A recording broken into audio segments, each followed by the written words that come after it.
नमस्कार, राजस्थान सुपर 100 देख रहे हैं आप। मैं हूं आपके साथ मनीष शर्मा। बुलेटिन की शुरुआत बड़ी खबर के साथ करते हैं। बड़ी खबर अलवर से सामने आ रही है, जहां पर गेस्ट हाउस में भीषण आग लगी है और आग में लाखों का सामान जलकर राख हो चुका है। कड़ी मशक्कत के बाद आग पर काबू पा लिया गया है।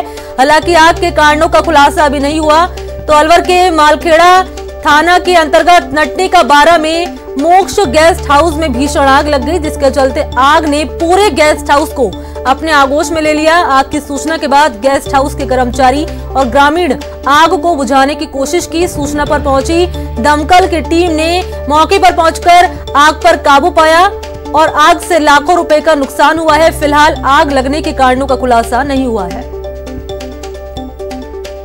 तो तस्वीर आपकी टीवी स्क्रीन पर दिखा रहे हैं, तस्वीरें अलवर की, जहां पर गेस्ट हाउस में आग लगी है और आग लगने का खुलासा नहीं हुआ है। कितनी भीषण ये आग लगी है, तस्वीरें आप देख सकते हैं अलवर की।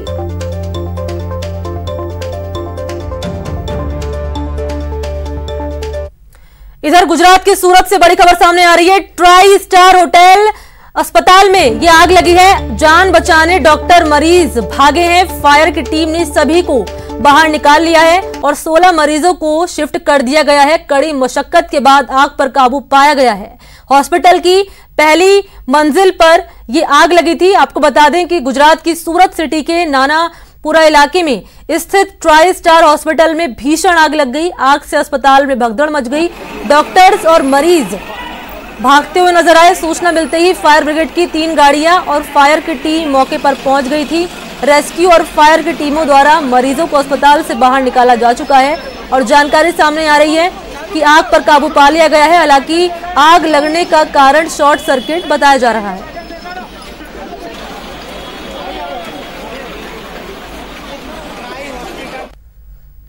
इधर सीएम गहलोत कोरोना की समीक्षा बैठक कर रहे हैं। सीएमआर में समीक्षा बैठक जारी है। जिलेवार कोरोना की स्थिति की समीक्षा की जा रही है। बैठक में कोर ग्रुप के अफसर मौजूद हैं। इसके अलावा चिकित्सा मंत्री और सीएस भी इस बैठक में मौजूद हैं। कोरोना की दूसरी लहर से निपटने के उपायों पर सीएम गहलोत समीक्षा बैठक कर रहे हैं।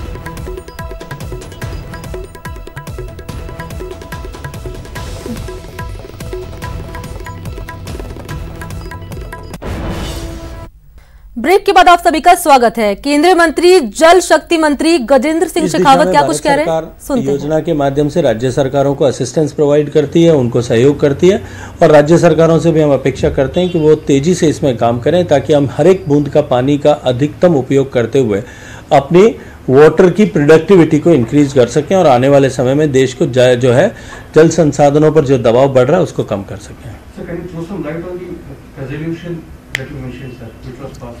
So these 4 issues that I have stated, उन चारों विषयों पर हमने बात की है और उन चारों विषयों पर हमने जो है मिल करके इस चारों जो है रेजोल्यूशन पास किया है कि दैट इन चारों विषयों पर डिस्कशन हो गया है। फीलिंग का कोई एडवर्स इम्पैक्ट नहीं हुआ है, उसको असेस कर लिया गया है। और जो बैकवाटर्स हैं उसको हमने भास्कराचार्य स्पेस इंस्टीट्यूट जो है उसने उसको स्टडी करके रिपोर्ट दे दिया है कि जो अनुमान किया गया था उससे कुछ कम हिस्सा ही सबमर्ज हुआ है, उससे ज़्यादा हिस्से में सबमर्जेंस नहीं हुआ है। और इसके अतिरिक्त जो विषय थे कि जो है इसको पूरा भरा जाना चाहिए या नहीं भरा जाना चाहिए, तो वो तो अब 2 बार पिछले साल भी भर गया था, इस साल भी भर गया था। मुझे लगता है कि वो विषय तो अब समाप्त हो चुका है। इन सारे विषयों पर बात करके हमने रिजॉल्व किया है। सर, वो गुजरात में जो समुद्र में पानी जा रहा था उस पर आप लोग काम कर रहे थे कि वो पानी रोका जाए, तो उस पर कहाँ तक क्या होगा? ये समुद्र में पानी जा रहा है, इसको सबको सर्वदूर सर्वथा रोका जाए, ये संभव नहीं होता है। अल्टीमेटली नदी की अपना जीवन है, नदी को हम रोक के बांध नहीं सकते। नदी में के पानी का केवल हम अकेले अधिकारी नहीं है, नदी की सारी इकोलॉजी, सारा इकोसिस्टम, उसमें रहने वाला जीव जंतु सब उसका अधिकारी है। इसलिए नदियों में प्रभाव होना ही चाहिए, नदियों का पानी जाना ही चाहिए। हम अपने अधिकतम उपयोग पानी का कैसे कर सकें और साथ में नदी का जीवन किस तरह से बचा रखें, इससे बचा रहे, इसके ऊपर हमको सामंजस्य बना के हमेशा ही चलना पड़ेगा। Thank you. कृषि में पानी का जो उपयोग होता है उस पर आप अक्सर बोलते रहते हैं। दुश्मन का ध्यान बटाना किसी भी सैन्य रणनीति का एक महत्वपूर्ण हिस्सा है। जानिए कि सभी गुप्त अभियानों की सफलता के लिए घातक पलटन की भूमिका इतनी महत्वपूर्ण क्यों है। इंडियन आर्मी 24 आवर्स आज रात 9 बजे हिस्ट्री टीवी 18 पर देखिए हमारा एक खास programme. Indian paratrooper special forces का एक दल किसी खास अभियान की तैयारी कर रहा है। आतंकवाद के खिलाफ चल रही लंबी लड़ाई में आज रात के अंधेरे में ये करने वाले हैं एक और हमला। निशाने पर है आतंकी हथियारों का एक जखीरा। स्ट्राइक टीम को पहले से तय की गई जगह पर हेलीकॉप्टर से उतारा जाएगा, लेकिन इससे पहले कि पैरा एसएफ वहां से निकलेंगे, एक और दस्ता तैयार है। घातक प्लाटून।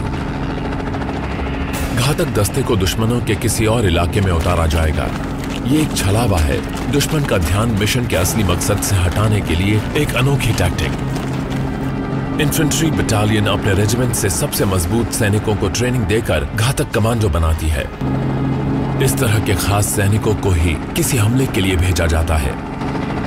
जून 2020 में गलवान घाटी में इसी तरह के एक जाबाज घातक दस्ते और चीनी सैनिकों के बीच हिंसक हाथापाई हुई थी।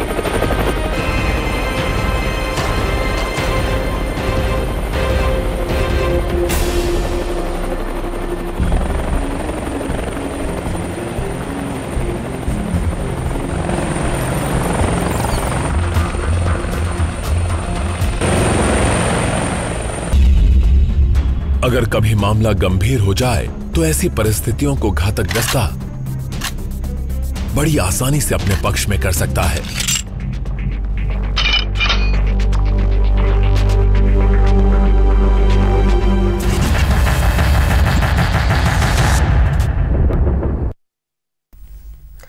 उम्र छोटी काम बड़े, कहते हैं कि एक जीनियस की झलक उसके बचपन में ही मिल जाती है।